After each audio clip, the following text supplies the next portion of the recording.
Hello, हाय, नमस्ते. मी आहे अमृता आणि तुमचं सर्वांचं स्वागत आहे. आज आपण बनवणार आहोत आलू पराठे. तर त्यासाठी मी काही लसणाच्या पाकळ्या, नंतर हिरवी मिरची आणि मीठ एकत्र बारीक करून घेतलं आहे. आणि आता आपण बटाट्याची भाजी बनवूयात. त्यासाठी मी कढईमध्ये तेल टाकून, जिरे मोहरी टाकून आता ते आपण तयार केलेलं वाटण घालून घेणार आहे.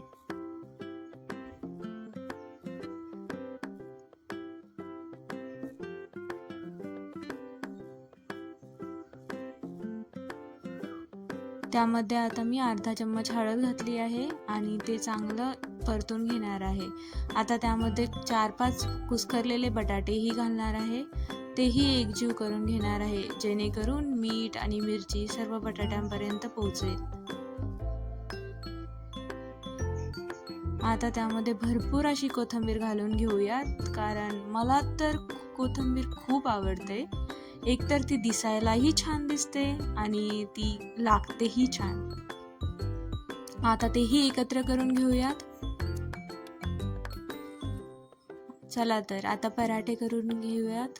त्यासाठी मी पिठाचा गोळा घेतलेला आहे. आता त्याची एक लाटी लाटून घेणार आहे. त्यामध्ये आता बटाट्याची भाजी ठेवणार आहोत आणि पोळीसारखी ती लाटी लाटून घेणार आहोत. आलटून पालटून दोन्ही साईडनी पूर्ण लाटून लाटी घ्यायची आणि नंतर ती आपण भाजून घेऊयात.